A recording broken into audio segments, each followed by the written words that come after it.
Hey, Mawdoods, welcome to the podcast. What's up, man? Thanks for having me. No, man, huge honor. AD sneaks. Well, Andy. I mean, I don't know why I said his full like his Instagram name, but Andy hooked us up. He shared your stuff, and I was just like, yo, I would love to have because I've seen your videos and how your art is just crazy.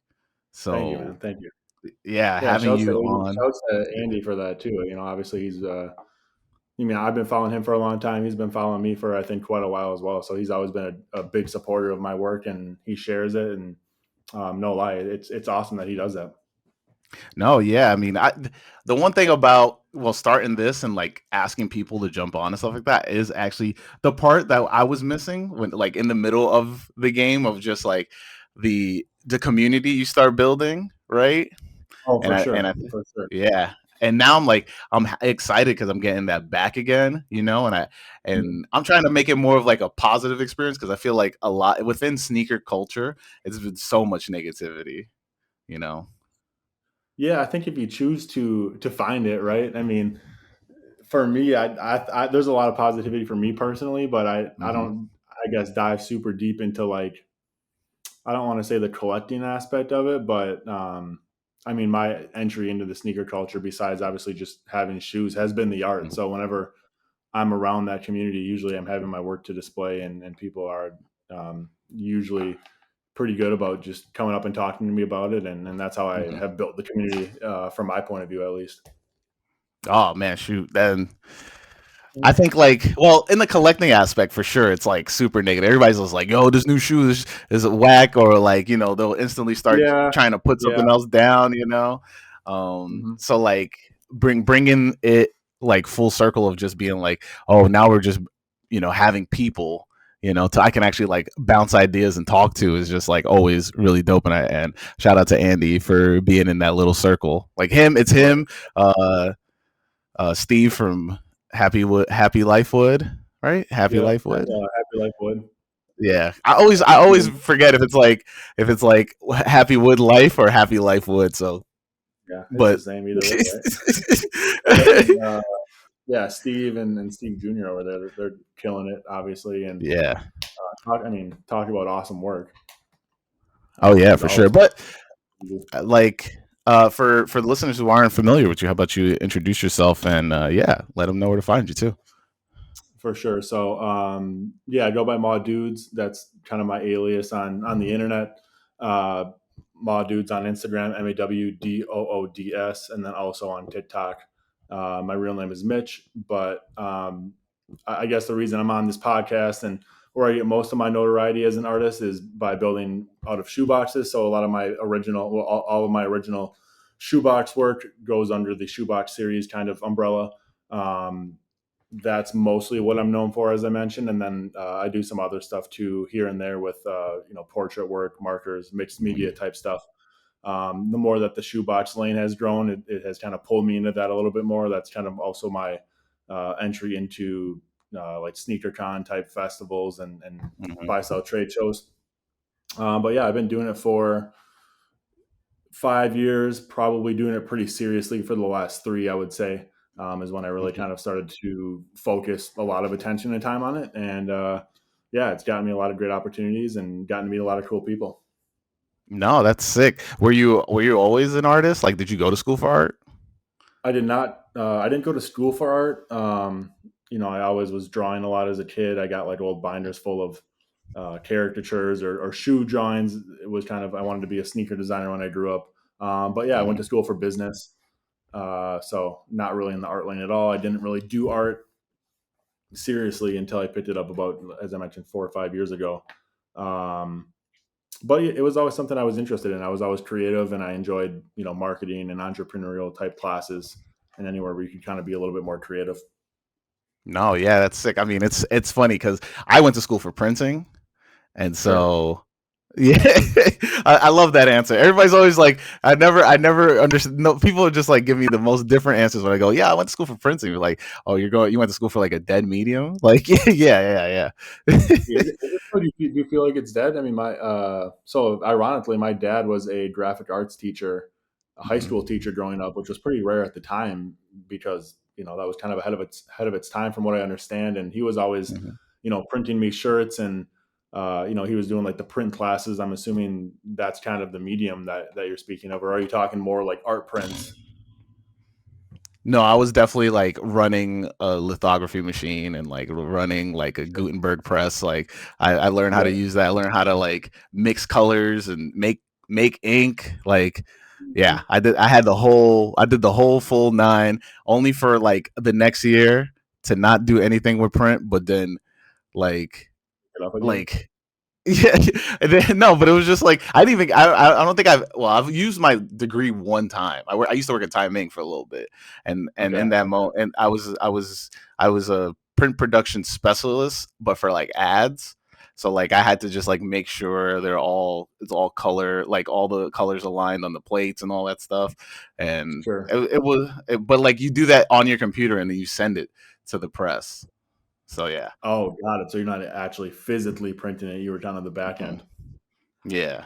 Yeah. I So mean, yeah, everything I comes think back around, right? I mean, I think, printing is always going to have a spot in terms of it being an art form, in my opinion, as anything does. That's physical art.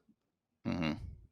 I agree. I agree. I think definitely the way that, like, like how vinyls have come back, or like how Sure. film photography has like starting to make a comeback. Like, I think that Hmm. printing is definitely good. Like, or like magazine printing, or like Right. full on printing will probably pop up again. Yeah, I think so. I mean, there's a lot of little like grassroots like magazines that I follow on Instagram, whether it's like a basketball themed or a hip hop Hmm. themed, just a kid kind of starting it and building his connections up and featuring artists that they like or writers that they like or photographers that they resonate with. So I think those are super cool when you can find them and support them. No, yeah, for sure. Definitely send me some of those because, like, do you? I don't know if you ever collected like Frank. Is it called Frank magazines? The like the magazines that were like in a small square. No, They were like this big. Yeah, they never usually seen like them. filled Never with seen. like never seen them. I'll show Oh, them to you. They is it were like a Mad magazine, like a Mad no, kind of style? it's literally like a ton of like graffiti, and like they Hmm. will have like actual like articles in it, but it's basically like a pocket magazine, so like but it's thick, and you can slide it into your pocket, and it would have like tons of art in it. Like you could just pull it out. It's like simple, just walk around. Like they would Interesting. drop one every, like, I think it was like every month or every other month. It was one of those. They had Right. like a weird drop, but like all over New York City. I mean, not like in the boutique stores in New York City, you were able to get them, and they're really cool. So, and they're still going, I think. So, yeah, you should definitely. I'll send you some. You should check it out. Okay. Yeah, Yeah, but you're here to answer the question that I ask everybody. Big hard segue. You're here to answer the question that yeah, just I hard ask. pivot. Hard. Hard pivot. You're here to answer the question that I ask everybody each week, and that question is, "What's your first kicks? What's that first pair of sneakers you absolutely needed to have?" Yeah, so I haven't listened to every episode that you've done. I Hmm. started listening to some once I kind of got the invite in, and once I listened to AD and some of the guys I know. I don't. You'll have to let me know if you've ever gotten this answer. I wouldn't say it's like super out there, but it's an interesting one. But I guess everybody's kind of is, right. Like they all have their own story of why they like them. Hmm. So my pair was the Jordan 17s in the Hey. Wizards colorway. So, um, yeah, that was my pair that I had to have. Kind of an interesting story that comes with it. Nothing too Hmm. crazy, but pretty special to me, and me getting the shoes. Are you looking them up right now? Just Yeah, I am. I was trying to do it. I was trying to do it yeah, silently. Let's see. Okay. All right. I got a little synopsis. I think I got it in time. Here we go. The Jordan 17 is a kid shoe that represents the model Michael Jordan. Wait. Oh wait. The Jordan 17. Oh, I don't know why this is in it, but whatever. The Air Jordan it's 17 is a kid's shoe that presents the model Michael Jordan wore as his legendary NBA playing career came to an end in a white, college blue, and black color scheme. MJ's passion for jazz inspired the shoe's design, which features a premium leather upper, lace locks, and prominent Jumpman branding. The silhouette, which debuted in 2002, comes with a full length shank plate. Never heard it called that, but okay. TPU Oh, heel stabilizer, heel stabilizer, and multi-directional pattern on the outsole. hmm. I was just thinking about these because they came in the briefcase. Dude, for sure. It is a Mm-hmm. hard sneaker in my opinion. I don't know. I would love to have another pair currently. I don't know if I'd be able to rock them with like everything, but I could make it work just because I love that sneaker. Mm-hmm. Um, but yeah, man, Let's hear that yeah, story. yeah. So I mean, I like everybody you probably had on the podcast. I grew up just loving shoes, right? And probably like similar to a lot of other people that you've also had on. Like my parents just like weren't buying me shoes. You know what I mean? It's like Mm-hmm. you get the one pair. I played ball, so I always got like a pair for hoops that was special, where you got to pick out Mm-hmm. your basketball shoes before like the high school era of my time when everybody had team shoes. And it's like here's the catalog. You get 3 team shoes to choose from. Like this was 2002, so I was probably like 12 or 13 years old if I'm doing the quick math right. So like Mm-hmm. entering teenage stage and yeah, my parents were like not spending anything on shoes for me, you know, the 70, $80 max. And we were at the Nike outlet, which, you know, we would stop there frequently. And so that alone tells you it's like these were at the outlet, you know what I mean? So they weren't like Yeah. flying off the house. But this is the first time I saw them. So it's like at the time, I just liked what I liked. You know what I mean? I wasn't Mm-hmm. like a sneakerhead, so to speak. Like I didn't know any of the retros really at 11, 12 years old. I was just buying stuff off Finish Line and, you know, wherever I could find it on the shelf. So I saw the Mm-hmm. 17s there and they were just like, man, like I need those, you know what I mean? The sign said half off, right? So the Mm-hmm. retail was 200, which when 2002 you said they came out, like that's crazy Yeah.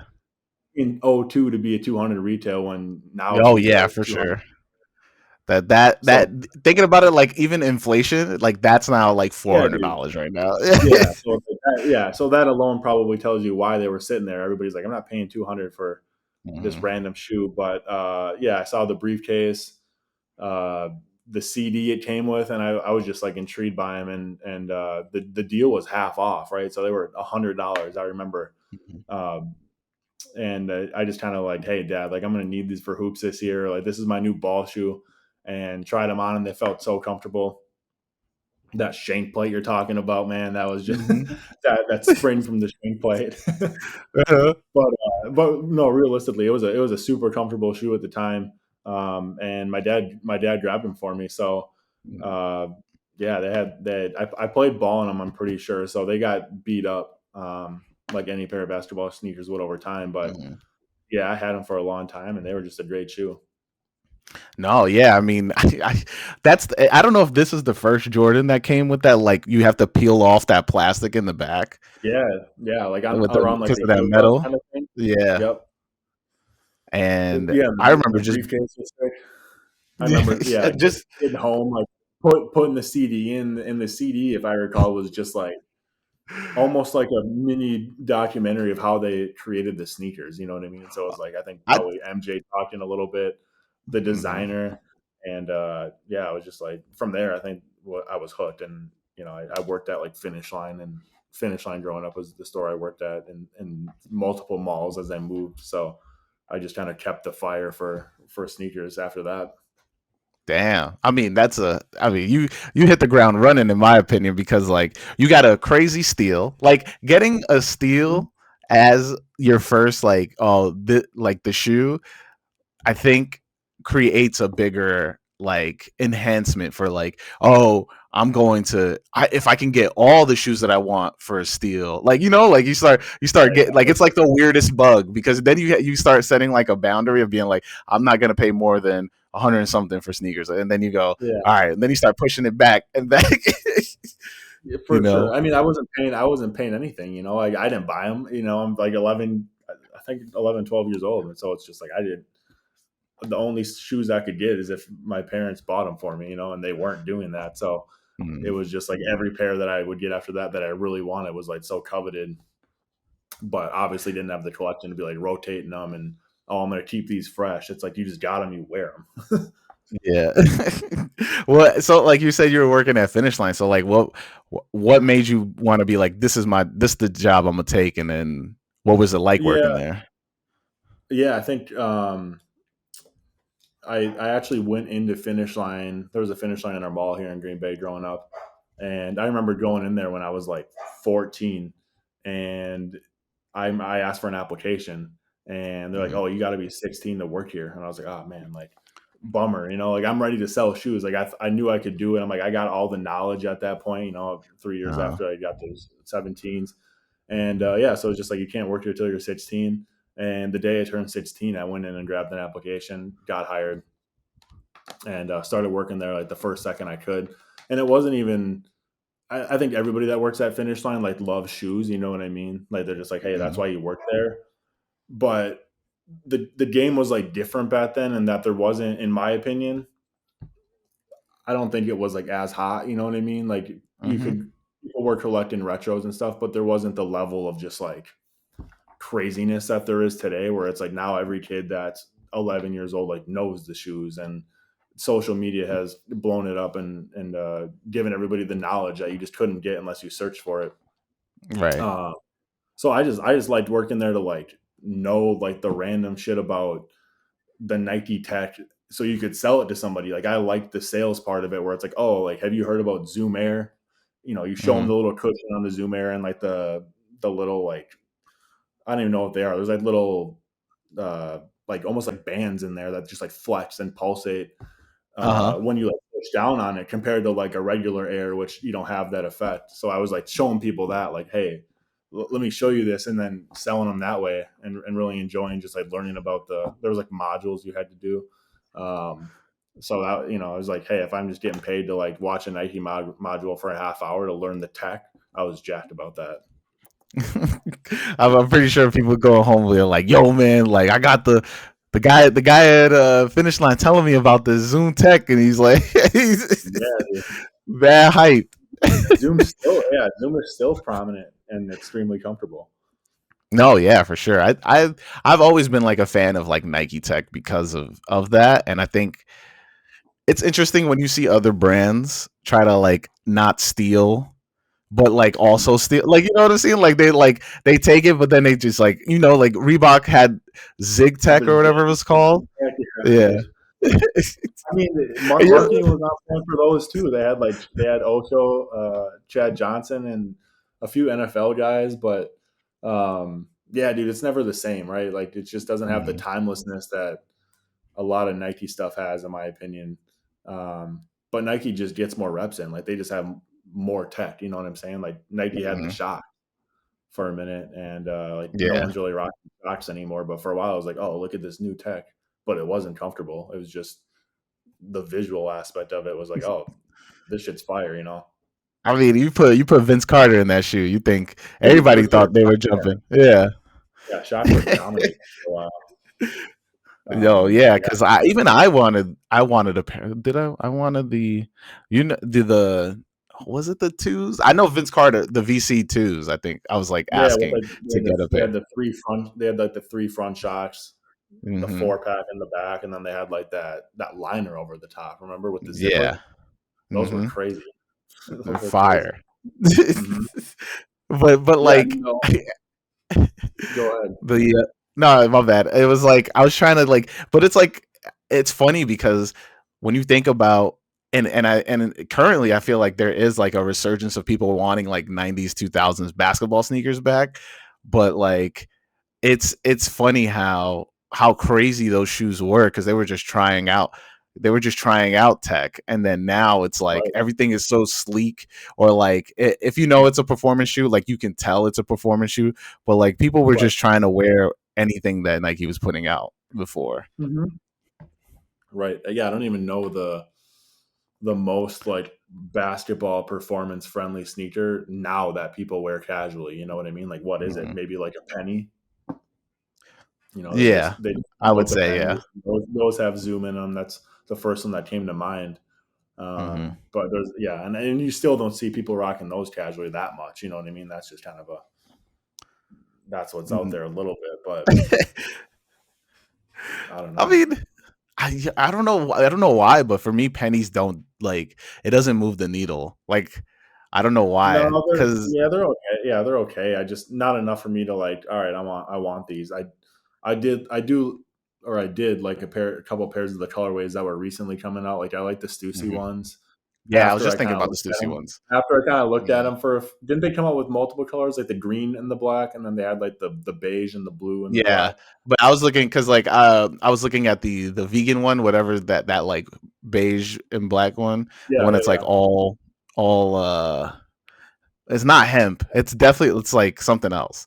But okay, that shoe, I was like, oh maybe, but I still think it's yeah, like I don't know. yeah. It didn't make me be like yeah by now. So Yeah, you just yeah, I saw. I mean, I know you're a size 13 because I looked at your bio before this. Mhm. So it's like you just know when you put those on, man, and you look down, they're just gonna look huge. You know what I mean? It's not like a Yeah. Jordan 1 or something where it's just kind of like sleek. It's like they're gonna look like stompers when you have them on your feet at that size. So that's like big foot problems right there. You Oh can't get a yeah, lot of the big butt time.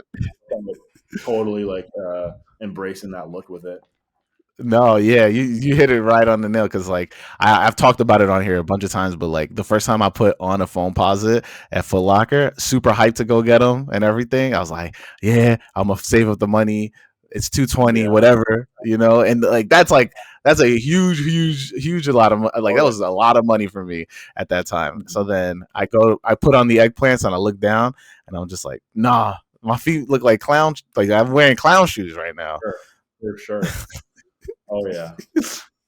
And I mean, Um, phones are heavy too, right? Yeah, I Not and mean, not people swear by them, and I don't know yeah. how.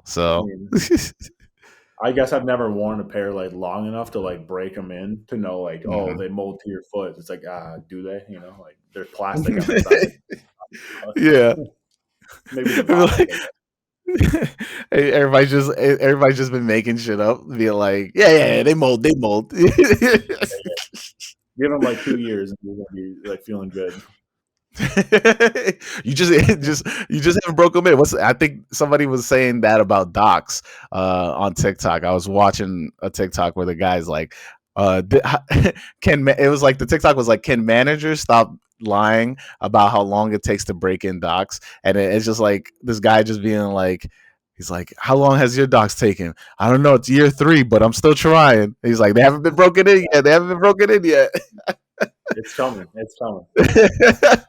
You got to keep wearing them. But so like you were saying how you know you went to school for business, but like were you collecting sneakers heavy during this time, or were you like does your is there Uh, your love for sneakers just yeah, kept going? yeah. Good. I mean, I had a lot of shoes since I was like 15 and up, but like I said, like I just wasn't able to get like the super hot stuff. And in Mm-hmm. college, I mean, I was so broke in college, like literally, you know what I mean? Like literally $0, like in the account, you're just getting by. It's like I got $20. I'm probably buying a case of beer before like anything. Uh, me and Case my of Natty roommate, Light. yeah, dude. Me and my roommate always joke like, so like we would all we I probably had like a rotation of like 15 shoes in college, but it was all like Mhm. shelf stuff. You know, it was like like Nike infiltrators, if you know what those are, like Mhm. or like high top Pumas, just like stuff that I liked and thought looked cool, and I just like wasn't super concerned about obviously the aesthetics of like what people thought. Like at the Mhm. time, me and my buddy got the first pair of six rings that came out, like the bread colorway for six rings, and we Woo, thought they that's were a so yeah, we thought they were so cool, dude. You know what I mean? And it's like I was at finish line and we got them a night early. You know what I mean? Like we got them a night early mhm. because they just let me and him slide out with them, and they're like, oh yeah, tomorrow Jermichael Finley's coming to grab him, who at the time was the Packers tight end. So I was like, oh shit, Mhm. like the Packers think these are cool. Like I'm gonna cop for sure. And I wore the shit out of those six rings at school so many times. But so yeah, so I always had a lot, but it wasn't yeah, I wasn't like snagging a ton of kicks. It was just like stuff that I could find on sale. It's like I was hitting Burlington, getting like Air Mhm. Max 95s for like $60 if I could find them. Like just like you said, just like the steals when it's like, hey, if I don't have a lot, like I'm still gonna try to find some stuff that I think still, Mhm. and and then kind of purchase that. But yeah, when we had like $30 in our account, me and my buddy always joke we would go to like Lids and get a new hat to go out to the bars, and like that was our thing. Like, oh shit, like how much you got? Like $40. All right, let's go get some Lids, and like grab a new fitted, and then like take 10 to the bar, and then like that was it until we could scrunch together something for the next week. So yeah, it definitely wasn't like heavy collector. I didn't really have a huge sneaker collection until probably like 6 to 9 years ago is when I kind of really started to like Mhm. actually have the funds to like get some stuff that I wanted. Um, and even now, I mean, I feel like I'm almost to the point where it's too big, just because Mhm. it's probably like 65 pairs, I would say. Mhm. And now I look at it and I'm like, man, like I don't need 65 pairs of shoes. You know what I mean? Like Yeah. everybody kind of has their sweet spot that's a collector, right? Some people are like, I do it to collect and I need to just like collect them. Like, oh, I want these Mhm. so I can collect them, but I want to wear everything that I have. So that's it's you just can't. There's not enough days to wear that many pairs of sneakers, and not like once. Like I want to wear them. You know what I'm saying? Like there's just different Yeah. when you got those pairs, and everybody has those like 10 pairs that every time you put them on, it's like this feels good. Like it looks good, it Mhm. feels good, and everything else you reach for is just kind of a stretch. You know what I mean? Mhm. I feel you on that. I think because like it's funny you're saying that because I was just looking at I went into my closet and I was just like, yeah, I gotta like I'm in that I had that moment of like, yeah, I gotta get rid of some like Right, because if I'm right. gonna buy more this year because I there's know. a Same here. couple that yeah, I'm like, yeah, some of these got to go. So I've been looking and feel like, all right, some of these, if I get rid of these and this and that, and like I'm already taking stock. But yeah, I I mean, I know. definitely think. I mean, you're saying your sweet spot's like 65. Mine's like 120 or something like that. Dang. Hey, I wear your size, so let me know. I can bump I'll up to let like you know. 75. You can bump up, Maybe you someone can take bump it up to the because cruise, like, talk to me.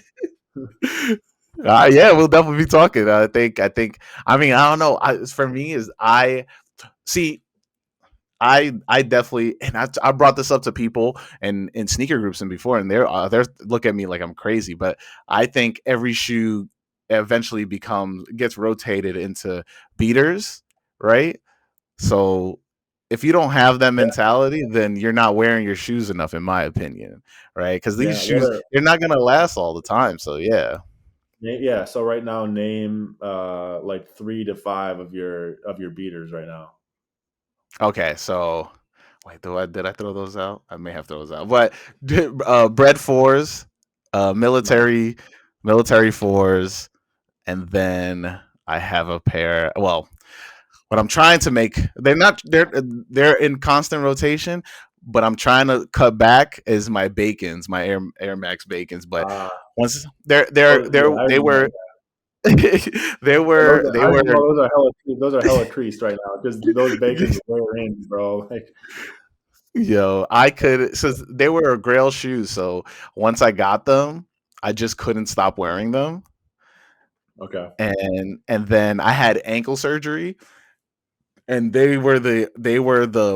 had since they have that like arch in the back, whatever, that it's like whatever, it's like it's not level is what I'm trying to say. So yeah, yeah. So, but it made me because I had to use a scooter to walk to get around, and it made it easier. So one shoe, my left shoe on the bacon is just it's beat down, while the right shoe was like just yeah, super creased. the That's right shoe fair. was like pristine for a while. So yeah, but yeah, it's definitely a beater, but I have a second pair, so it's fine. Oh, okay. He doubled up. He doubled up. Yeah. I also have to get the box signed by Dave. So I have to send him the box and Oh, he's gonna sign it for me and send it back to me. So I still have to do that. Wait, who's Dave? I'm like out of the loop. I hear Dave Ortiz is the creator of the Air Max Bacons, the Air Max 90 Bacons. like the colorway specifically. Yeah, he's the person behind it. Yeah. Got it. Shout out Dave um, for the you gotta listen to the episode, man. That's you gotta put yeah. it on the No, I list. missed that one. I missed that one. But shout out Dave, dude. Crazy. It's crazy. It's crazy. I was able to get him on here, but what? So like when you first started, getting out of college and figuring out your life, like what did you immediately jump into art, or like did you actually do business for a little bit? No, dude, I still do business, so I still have Oh a day job. Man, you sounded so disappointed. You're like, oh man. no no no no no Oh no man. no. All right, bro. This podcast has been real. I thought you were full time. No way, man. No, no. All right, it's been fun. Yeah. only talking to people who do their stuff full time. My bad. Yeah. No, man. No, I was just Yeah. curious about like, yeah, Yeah. yeah. No, I didn't. No, I didn't start. I'm 33 right now, so I probably started when I was like 27. Is probably Mhm. when I started like picking up a pen and just like doing some doodles again and spending my time sitting at the desk and drawing. Before that, graduate at 22, and then for the first, I guess, 4 years, I was just like figuring out how to be an adult. It's like I had roommates after Mhm. that. I lived with my parents when I moved home after school for I think almost a year. I was like bartending before I got a job, and then when I did get a job, I was living with some coworkers there in like a place one of them had bought. So I was having fun for sure, and just doing stuff you do when you're 23 and you get like a constant paycheck for the first time in your life. It's like, Mhm. yeah, just like going out a little bit and just enjoying hanging out with friends. But I will say that was the time, like that 23 through 27, before I was doing art. That was like, in my opinion, a really great day for sneaker collecting. That was Mhm. like Nike Basketball Elite Series was like Mhm. crazy. If you remember, that was like LeBron 10, LeBron 11, KD 6 South and 7. Beaches. Uh Yeah, huh. dude. Like Kobe 9 elites, Kobe Mhm. 8s, 10s, 11s. Like those were all crazy shoes to me. I was still playing a lot of ball at the time too, so I was grabbing like a ton of ball kicks and just wearing them all on the court, which I really enjoyed. Mhm. And like the tech was crazy. Like that like Nike Elite or Nike signature models haven't been there for probably since then, in my opinion. You know what I mean? Like the Yeah. Galaxy Pack All Star was crazy. Like Wild. Big Bang, yeah, KD4s. I think the KD4 Galaxies, like that was Mhm. wild. That the whole KD4 run is wild. You got Yeah, the dude. nerfs. You got what was it? The nerfs. The what's the paint? Is Uh, it paint splatter or something like that? yeah, the Scoring title. Like yeah. Weathermans or those from later. Oh yeah, Weatherman's too. Yo, the Weatherman's are fire. I wish I got a Hell pair. yeah, yeah, yeah. KD Galaxies is like one of my grails for sure. I love that shoe. I don't know. I don't think I could wear it right now unless I was just like being super casual. But those were crazy. And like even like the surrounding shoes, the KDs were like, I like the KD5s. They were the high tops. The hmm KD6s is when they started to do like floral, KD6 floral, KD7 hmm floral. Uh, I still scour eBay for some of that stuff once in a while just to kind of try to wet the whistle a little bit and get them in the collection. A lot of that stuff's I gone mean, that I had at the time. Yeah, I just you like holding on, gotta you gotta do Goodwill. I see a lot of them on Goodwill. like .com. Yeah, Goodwill like that. Goodwill has an auction site, Oh, and dude, that seems grimy to me. They're just yeah, reselling. Goodwill is reselling sneakers now. they. I mean, Yeah, they it's just the they. opposite. Yeah, it's the opposite of Goodwill. Like seriously. a lot of the basketball shoes though, and are on there. Like a lot of What are those, the a prices? lot of the like What are they selling at? they're reasonable. I haven't seen anything crazy. There's they have Jordans on there, and it'd be like one something. Like it wouldn't be anything crazy. What's the site like? Goodwill resale, or like No, it's I think it's just. Let me see if I can pull it up. It's like Goodwill. I don't know if I If you have. look Have you up ever shop shopped from shop Goodwill? Goodwill. No, I've wanted to get like a board for my podcast stuff on there, but I didn't. I've never pulled the trigger. Damn, dude, this is like a But it's just shop whole. Goodwill, and Yeah, you yeah. can Shopgoodwill.com.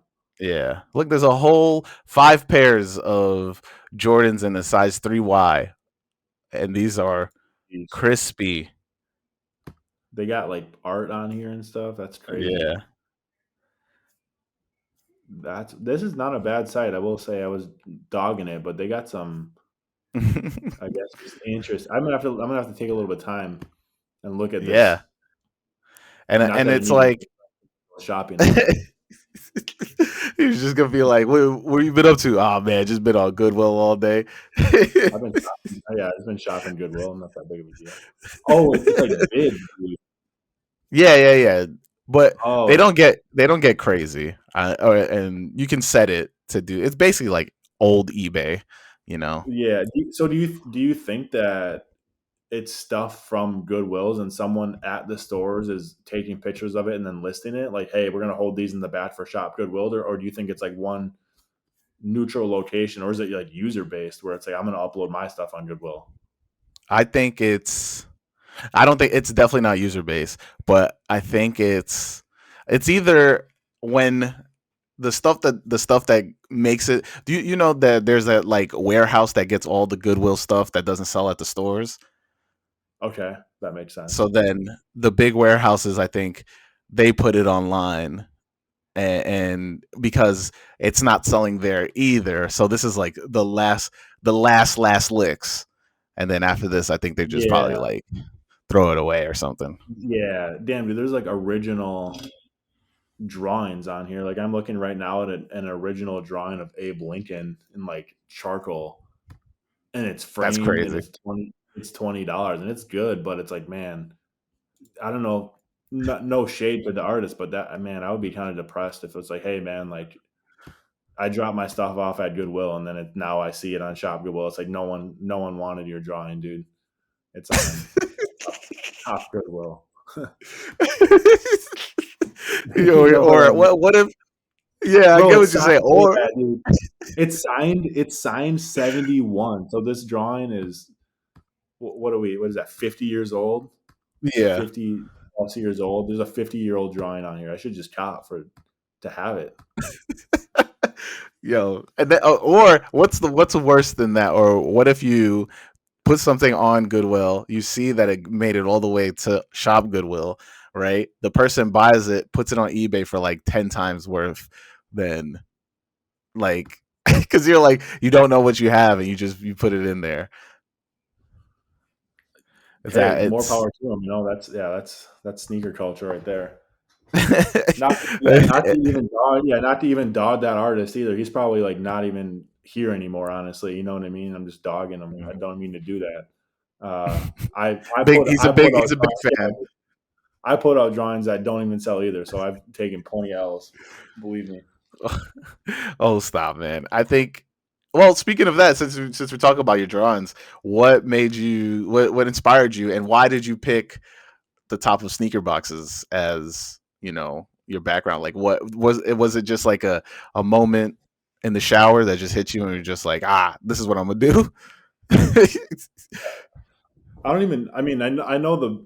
I remember the moment I drew on like my first shoebox in the style of which I do. Mhm, And by that I mean like using the swoosh as like part of the subject. You know what I'm saying? Like to kind of play a mhm, role in the I guess the way that the piece came together. I usually use the swoosh as like either an object or a character or part of the scene. I mhm. was drawing on shoeboxes a little bit before that. Like the first shoebox I ever drew on, I actually attempted to draw Giannis. It was a bad drawing.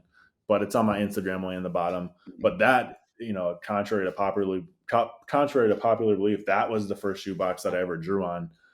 Mm, But I always tell people like the first shoebox series was I was just kind of sitting there and I saw a shoebox on the ground or next to me or wherever it was in my place, and I just thought like, oh, the logo looks like a sword, right?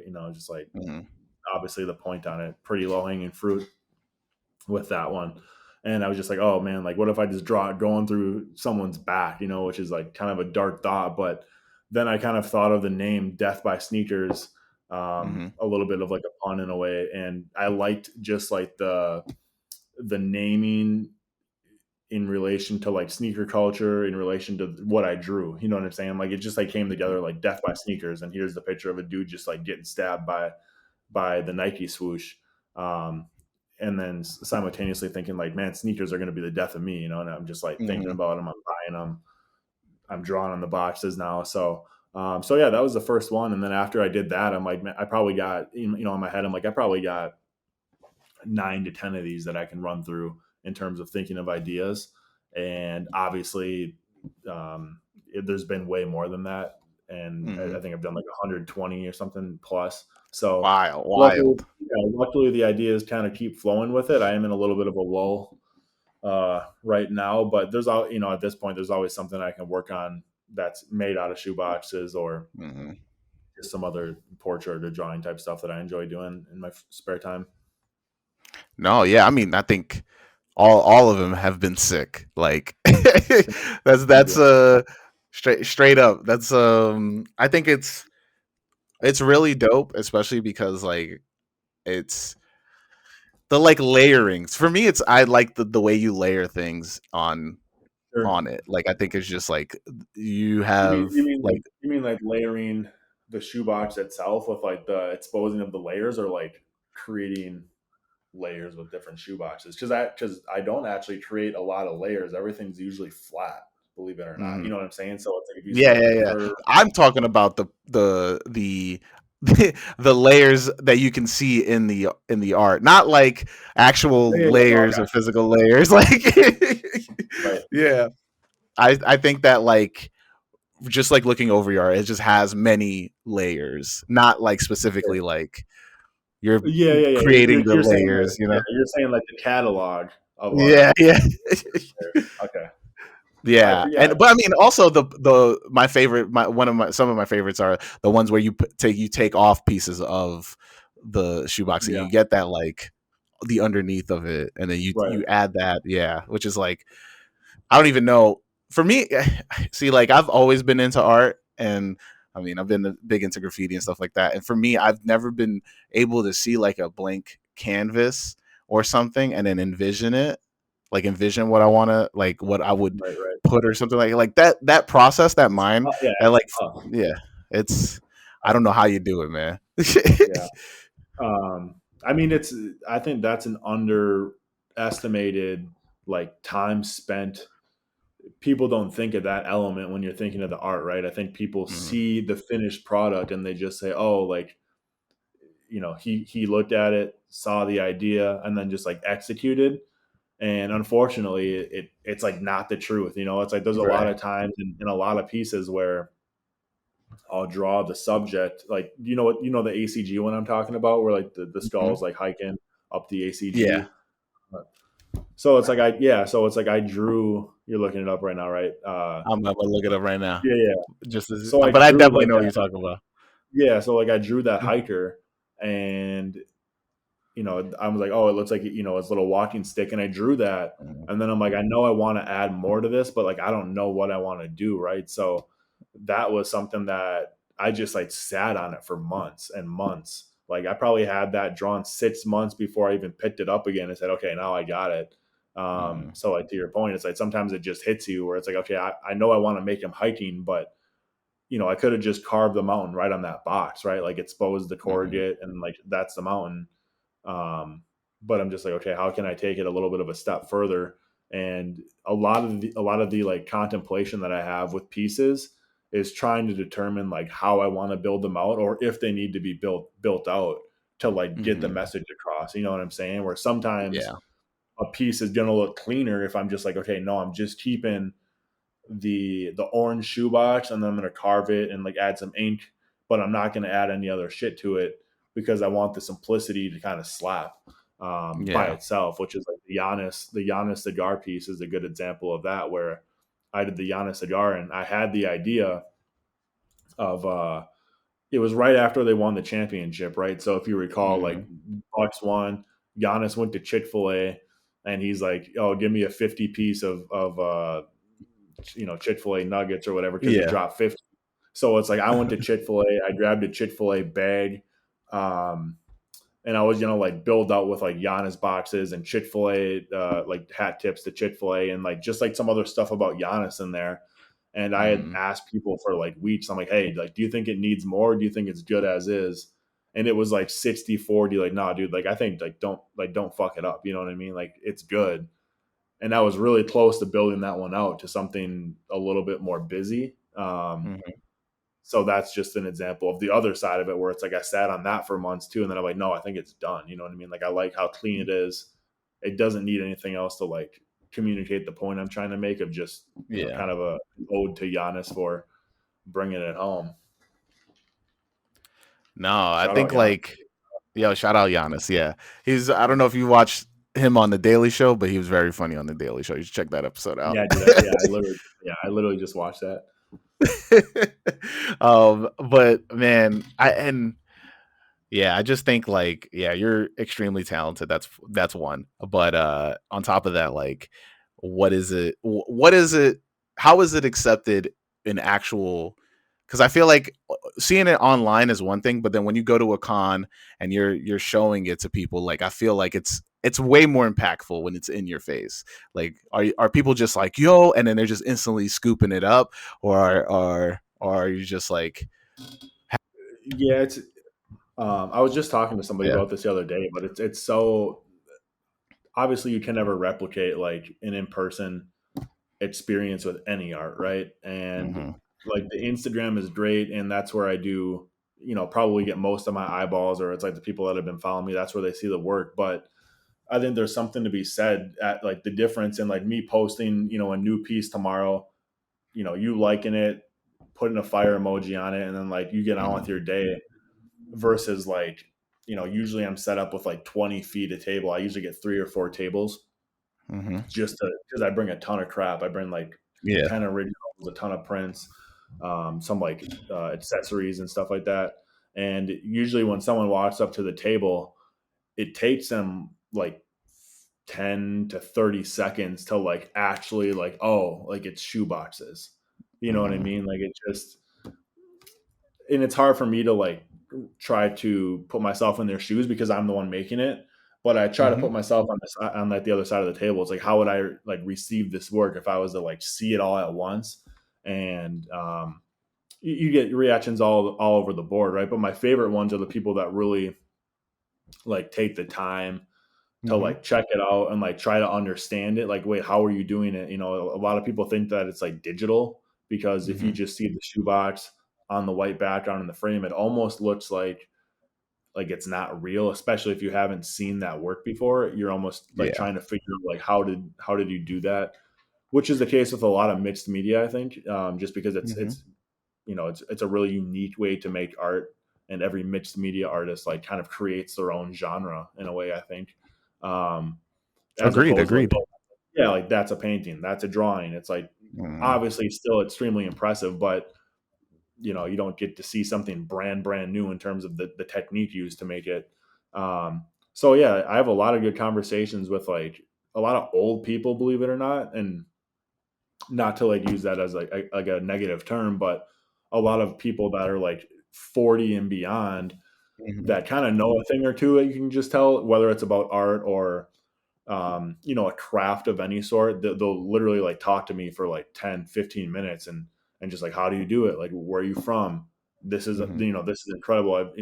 Is this what I think it is? And then you get kids that are into it. So, yeah, it's cool, man. It's really humbling to like be able to see people's reactions and then for them to like give you props for something that you don't get a lot of the time when you're an artist because you're just kind of doing it by yourself.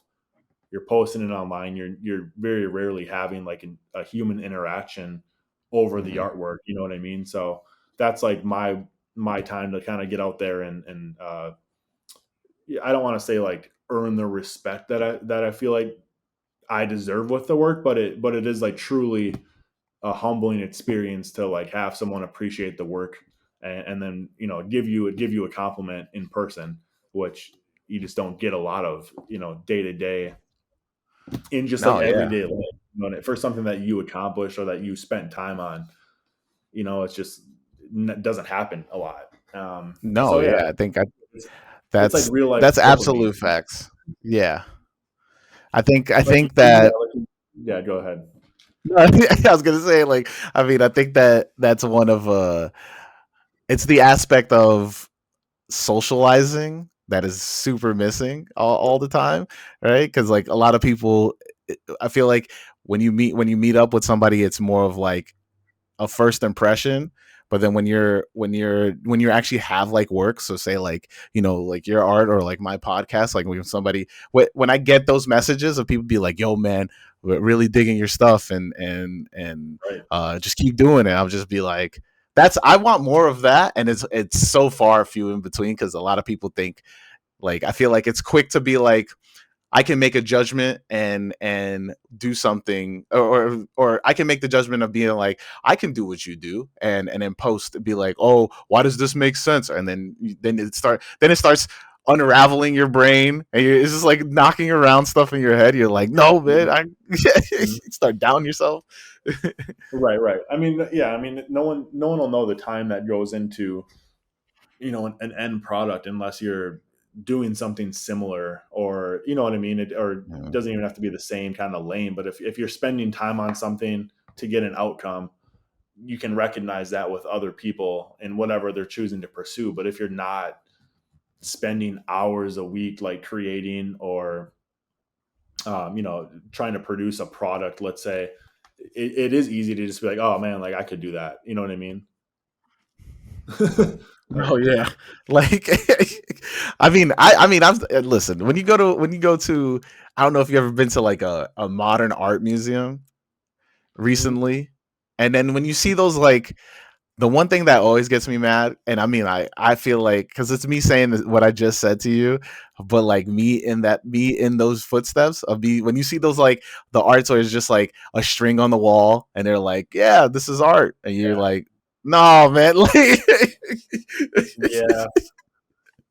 And maybe it's just something that it's deeper than my understanding. You know what I mean? Like I do love a lot of abstract work, but I know the ones you're talking about where it's like, all right, like it's just a blank canvas, or with like a red dot or something, and it's like, man, all right, like you know what I mean? It's kind of they're like, like, yeah, like who made the analogy? I think it was Virgil, right? Where he's like, hey, if I like crush a can and put it on a pedestal in someone's garage, like it looks like it's not worth anything. But if it's in the middle of a contemporary art museum, it can be worth thousands of dollars. It's just like where the setting is. right, Oftentimes like dictates what it's worth or what it's perceived to yeah, be worth. I think because I totally took that from Virgil's exhibit because I went to go see it in Yeah. Brooklyn Museum, and I was just like, yeah, this makes, like, it's showing it's showing a lot of his art and a lot of the stuff that he's worked on, but it's also just like it's odd that it's in here, like it's not like his own, like his own thing, and you're just like, but you understand, you're just like, but this is a museum. This is art. Like he's done more than just make sneakers and put Right. out fashion. Like, and you're just like establishing it. Like they put a whole, this is what was considered art for him, I guess, Yeah. or just showing like his range was they put a whole cabin inside of the museum, like his thing, and I like, you get to walk through it, and then it's like, yeah, and then because I did not know this until I went there, that he was an actual architect. So he's just there, like, they're just like, yeah, he's an architect, so he obviously built this, he like designed this cabin, and we built it in here, and it's like the most craziest thing. That's pretty cool. Yeah, yeah, but, but But I'm still not giving that string any credit, man. That string in the MoMA, I'm not giving that any credit. It's like two Yeah, I strings. mean, It's like well, it's like the I don't know. I think it was Art Basel that they did like the banana like duct tape to the canvas. yeah. Remember that? Hmm. Same thing, right? Where I mean, either he's a genius or we're idiots. I don't know. Man, all right. Listen, this has been a great chat. But at the end of each episode, I have another question for you to answer, and we'll end on this. And that question is: so I want you to transport yourself right back to when you were about to open that box. The suitcase, my bad, when you're Yeah, about yeah, to yeah. open that suitcase. So you transport yourself, you are standing behind yourself before you're about to unhook the latches and open the suitcase. What would you Right. tell your younger self as they open that suitcase? I'd be like, dude, grab another pair. Grab a 13 for when you go up. For sure. Like, don't sleep. Grab another pair. Yeah. So that's. I don't know what else you would. I mean, like, hey, like, what do you like? What do you like? What do some people say? Like, oh, like from this opening the suitcase starts a journey or something. It's like, no, just Yeah. grab another. Yeah, grab another pair, dude. Like, I actually, yeah. So I actually grabbed these. Just, I think Uh-huh. I did a drawing with these, but this is a pair from my dad that Mhm. they're just in my studio. So I was like, all right, I need to bring them on the podcast. But he gave me a pair of 85 ones. That's wild. Yeah, I saw you posted them on your page, right? Yeah, yeah, dude. So Yeah. that's just like another element of the sneaker story, I guess, where it's like my dad bought me my first pair, and then he gave me probably his first pair of Mhm. like special sneakers. And I think I mean, he said the same thing, right? Where it's like, hey, if you could, like, he's like, yeah, I should have grabbed another pair, you know. So that's kind of where that comes from. Where he should have grabbed 20 pairs, but you I know, mean, at that time he was getting those. Those were on sale for like years. Like yeah, you couldn't. yeah. Nobody He knew said he that this paid was like gonna be like this. $29 for him or something like Yeah, that. to the point that Unbelievable, now they're reimagining us to death. Now, where we're getting everything dude. reimagined. Yeah, I mean, those are really reimagined. You see these? Yeah, That's what people wish they looked like. Wish they looked like. yeah. I mean, they held They're up well though. I mean, they're Yeah. crumbling for sure. Like if someone could wear them, they would crumble. But luckily I can't fit them. Otherwise, I'd be trying to wear them. I I mean, would go crazy. you pulling up to like you definitely, if you had like a showing, if a gallery was like, yo, you get to do your own showing, I would be like, yeah, I'm wearing these. I'm wearing my dad's shoes. Like, 100%. I would probably just try to fit them just for the showing. I would just crunch the toes just to like bring it full circle for me. that that's crazy, Yeah. man. But Yeah. yo, Quick question. Yeah. Quick question for you. I know you're trying to end this, but do you have yeah. anywhere that like you post your collection or anything like that? I know you post on your personal page a little bit, but I'm just trying to see what you got that you're trying to get rid of at some point. I mean, listen, if I'm getting rid of stuff, the stuff that I'm getting rid of, I don't think you'd want. Like, I've been trying to get rid of a pair of LeBron Hornet, like they're like LeBron. I think they're Nines, nines. Yeah, nine. Hornet colorway for like What years what now. what condition? They're like VNDS. I only wore them like 4 times. Damn, dude. What? Okay, They're I not. like They're like really nines. good condition. Yeah, but I don't like. I mean, I post on foot pics a lot, so if you I mean, but it's mostly just stuff I am wearing. So like, yeah, I definitely think like, I don't know, I'll get rid of some stuff, but I don't know what it's gonna be. It just depends, because like if I get the pairs that I am hoping to get this year, then yeah, I will feel like I have too many pairs. So then Yeah. I would What's take stock at that.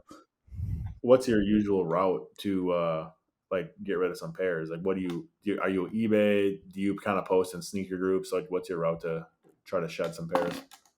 eBay. Yeah, me too. Usually. Hmm. I I love think it's eBay, less dude. hassle. Yeah, less hassle, less hassle. And then I mean, listen, if they want to sponsor this podcast, let me know. I will definitely be at eBay. You can use the code my first kicks on Yeah, checkout. you already no, dude. You already plugged Shop Goodwill, bro. That's your sponsor right there. Like, you're the Yeah, give me sponsor yo. for so Listen, much. I'm taking all sponsors. Hook it up. Like, let me get, let me know.